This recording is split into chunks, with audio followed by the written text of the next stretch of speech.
He forced me to take drugs. Force you? Why would someone force you to take drugs?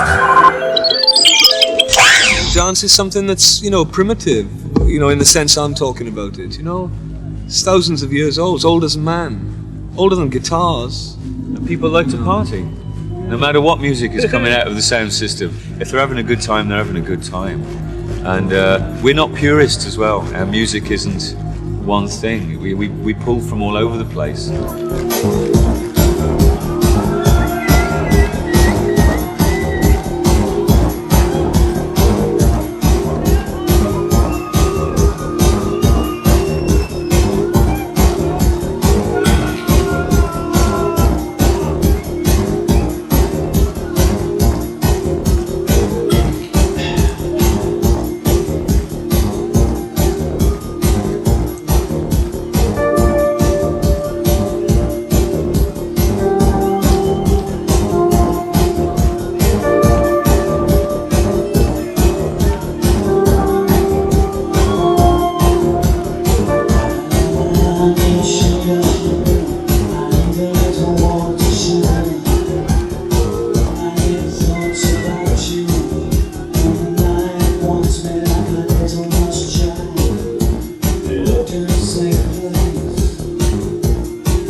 tell us a bit about how the three of you work, you and Darren? What is the precise roles that you play in Underworld?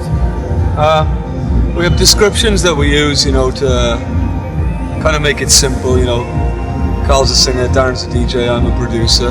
But that really is, it goes well beyond that, really. You know, in a sense, we don't have any boundaries. That's what, to us, kind of makes it more interesting. Is that we don't give each other these definitions. You know, so in truth, there aren't any. Anybody can do anything. We influence each other. We say things that go in, that sink in, that might manifest a year, 6 months later. We try and listen to one another, and we also try and tell each other to shut up occasionally, but we cross over all the time. We inspire one another. When we're at our best, we inspire one another, sometimes to do things that's a little out of the ordinary, try a little bit harder.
What is Darren's role, what's your role, and what's your role? No, It's improvised. Like that, yeah. It's improvised? Improvised, no rehearsal, no set list.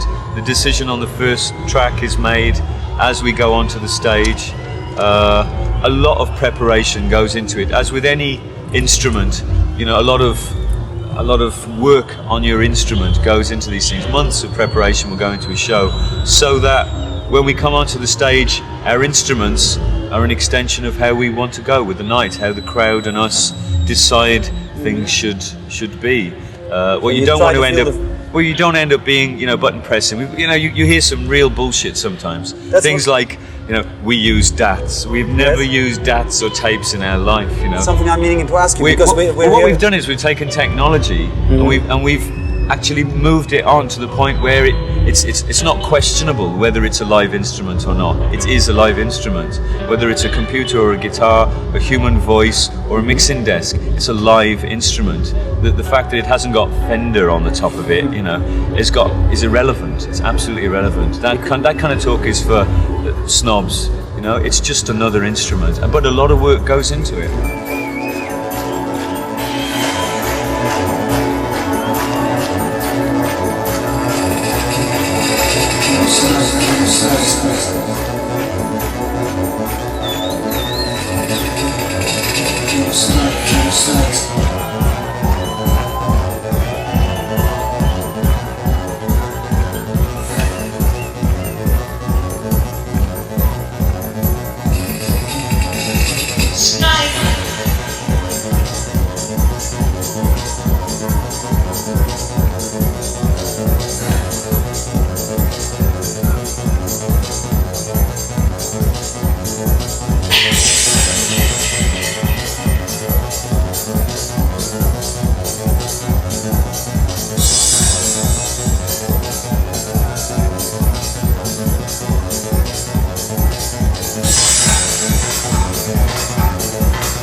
What can go wrong at an Underworld show? You name it, anything can go wrong. Yeah? Equipment can break down, you know. You can just not feel good, you know. You can be in a particular state of mind and not receptive to what, you know, the other two are throwing at you and what the audience is telling you. You know, you can be ill, you know. You can be All reading sorts the of stuff. situation so wrong that you think it's really awful and everyone else thinks it was really great, you know. Yeah. You kind of have to be careful with how you interpret the work now. It's not like it used to be 10 years ago for us, where you can come up and go, that was a bad gig because the tracks didn't sound like we rehearsed them. You can come up and in your own head, it wasn't your preconception of a great gig. You just weren't in tune with what everybody else was thinking, maybe. You come off and they all say, that's the best gig I've ever seen. And you go, oh, there you go. That's how it shows you how much I know.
Is totally like important.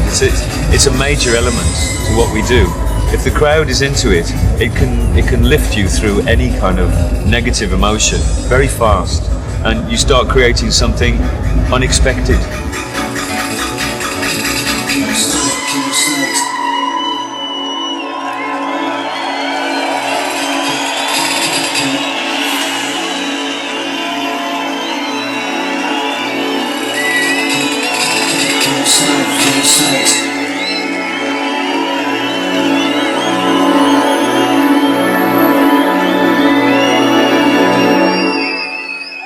Your ultimate feel-good song or party song might be Born Slippy.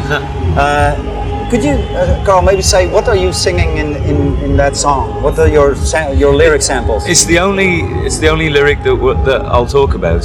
Yes? Simply because it was so misunderstood in the beginning. Yes. It was seen as some kind of drinking anthem. Yeah. Some kind of homage to getting off your face.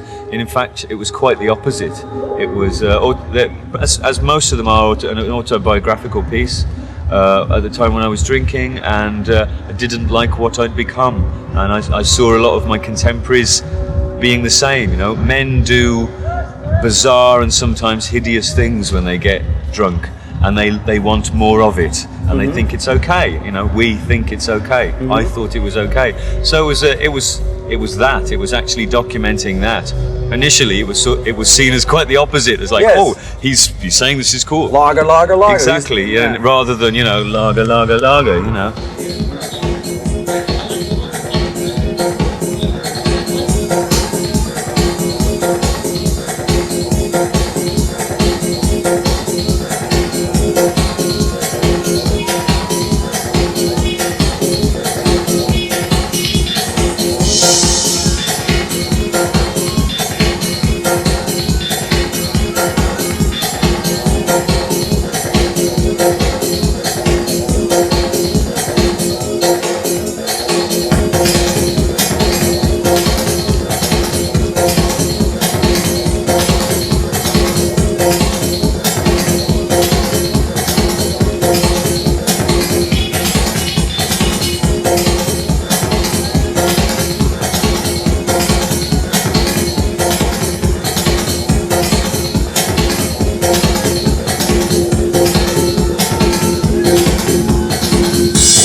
You gotta